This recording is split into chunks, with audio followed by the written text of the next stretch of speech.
Welcome to the Prepper Almanac. Thank you for joining us today. It is deeply appreciated. In today's video we are going to discuss 11 home security tips for a prepper for life after a disaster or SHTF. I've said it before and I'll say it again, one of the biggest threats during any type of disaster is people who are unprepared. At first, they'll stay in their homes and wait for the government to send help. But after several days, when they start running out of food and realize no one is going to save them, you'll have to be very careful.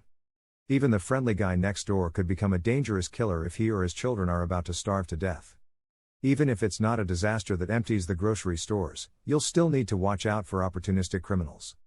Just look at Venezuela. As the economy has deteriorated, the kidnapping and murder rates have skyrocketed. When the next recession, or depression, begins, it will be very bad considering we're already overdue for one and considering the average person never fully recovered from the last recession. This means crime will skyrocket all over the world. So unless you happen to be the duke of a large estate with a fortified castle, you'll have to put some effort into securing your home from invaders. A SHTF scenario will drastically widen the gap between the haves and the have-nots, and if people suspect you're one of the haves, you'll need multiple security measures to deter and repel them. Prepare for the worst while you still can with these 11 home security tips that could save your life after a major disaster or a SHTF scenario. 1. Find a safe place to live. When looking for a place to live, use sites like crimereports.com to find parts of the city with the lowest crime rates. Chances are, they'll be safer during a disaster, too. However, be careful about moving to places that are too isolated. According to Fernando Aguirre, a survivor of the hyperinflationary collapse of Argentina's economy, isolation often works in favor of the attackers. It makes sense to flee the city during a worst-case scenario, but during a long-term disaster like a depression, you're actually safer in places where your neighbors are close enough to hear you calling for help. You should also look for a place that is difficult to break into. Avoid houses with large windows and sliding glass doors. In my opinion, glass doors may as well be open doors. They're just too easy to get through. If all you can afford is an apartment, remember that second and third floor apartments are much less likely to be broken into as criminals usually want to be able to make a quick getaway in case there's trouble. 2. Upgrade your fence. It needs to go all the way around your property and be at least 7 feet high. Criminals might still find a way past it, but the point of most of these security measures is deterrence, and a fence is a fantastic deterrent. If you can keep dangerous people off your property altogether, you won't even have to put your other home security measures to the test. So if you don't have a fence, build one. And if you do have one, upgrade it. A simple privacy fence can be reinforced quite a bit. Wooden posts can be changed to steel posts, wooden slats can be covered with corrugated tin, and of course barbed wire or razor wire can be installed on top. In addition, the height of your fence can be increased and the gates can be strengthened, although if you live within city limits, check your regulations for fence height. 3. Get motion detector lights. This should be a no-brainer.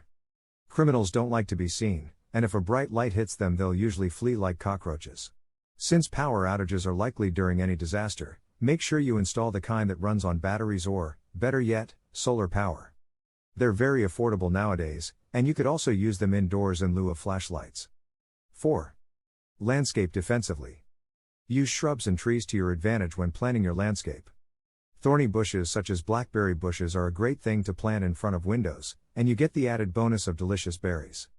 You have to strike a balance, however. Bushes and shrubs can also offer concealment to would-be invaders, so make sure your landscaping still offers 360-degree visibility. As for your fence, plant a thorny vine such as Smilax rotundifolia, also known as catbrier or greenbrier. It will quickly grow up your fence and cling to it, covering it with green leaves and, most importantly, sharp thorns. 5. Reinforce your doors. You'd be surprised how often criminals go straight to the front door when breaking into a home. Most doors are surprisingly easy to kick in, as I explained in this post, so reinforcing your doors should be a top priority. Consider these 4 options for optimally reinforced doors. Metal frames. Installing a metal door frame is the best, most secure measure you can take for reinforcing your doors. A bad guy can easily kick in a door that is set into a wooden frame, no matter how strong and intricate its lock system. Metal frames are much harder to break through. Steel doors. In addition to having metal frames, upgrade your wooden door to a steel door for extra strength. Another perk to having steel doors is that they are resistant to fire. Even if you decide to keep a strong wooden door, make sure it is solid and without any decorative windows. You're surviving, not winning House of the Year.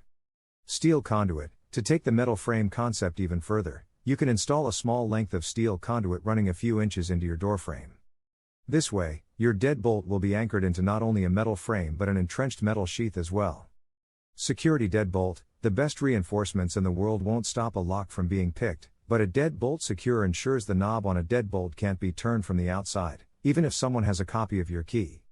Additional reinforcements. If metal frames, steel conduits, metal doors, and secure deadbolts are a little beyond your means, you can still reinforce your doors with doorstops, extra deadbolts, or even boards mounted to the walls, if your door opens inward. 6. Strengthen your windows.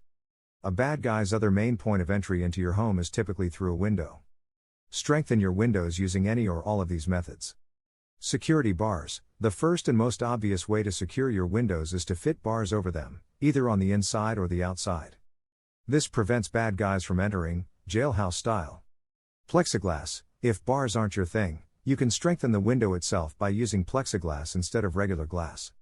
Plexiglass will deter all but the most resourceful home invaders, as it takes much more abuse to shatter it. Dowel rods. Windows, like doors, are still a weakness if they can be unlocked.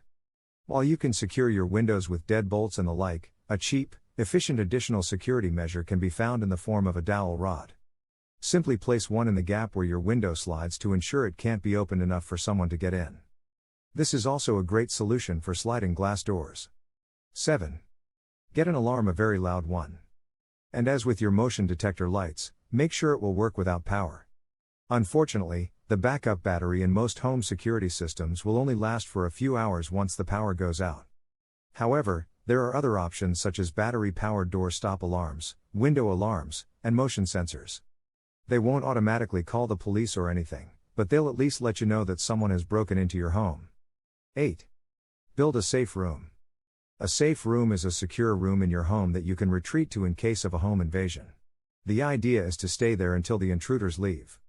In an SHTF scenario, most people looking to unlawfully enter your property want your stuff, not you. If you can't keep them out of your home, at least escape the encounter with your life by getting yourself and your family into the safe room. It doesn't have to be elaborate like in the movies or built to withstand a nuclear blast. It can simply be a small, undetectable space with a few days' worth of supplies. 9. Get a decoy safe. This is a clever idea that I heard and implemented several years ago. In my bedroom closet is a small, cheap safe filled with fake jewelry, a small amount of cash, and some important-looking documents. It's very easy to spot, and that's intentional. My hope is that if an intruder is searching my place for valuables, they'll spot the safe, think they hit the jackpot, then take it and leave. My real safe is much heavier and much more difficult to find. 10. Enlist canine help. Man's best friend is also one of your home's best defenses. With superb hearing and scent detection, defensive dogs such as German Shepherds, Rottweilers, and several other breeds will alert you if someone is trying to break in. And odds are, once the would-be burglar hears the large, barking dog inside, he'll move on to a different house. Again, you have to strike a balance in your security needs. An untrained, large dog can be a detriment to your survival in some scenarios. Make sure you train your dog to stay silent on command and to always listen to your cues. 11. Get a gun. And finally, in case an intruder manages to get past all of your defenses, your final defense is a good firearm such as a Mossberg shotgun or even an AR-15. There are some alternatives to guns worth considering, which I've done another video on, but honestly, if you really want to survive a home invasion, you need to get a good gun and learn how to use it. A baseball bat isn't going to stop a violent intruder, much less a gang of intruders. Let me know what you think of this video and if you have any other ideas to share with the community. As we wrap up today's video, if you have any questions or if there are any topics that you would like discussed in the future, let us know in the comment section below. And be sure to subscribe to the channel to learn more about prepping and share the video with others that may have a passion for prepping or are curious about prepping in general. And lastly, we have put some links to some prepper supplies that you might want to check out in the description below. Thanks for watching the Prepper Almanac.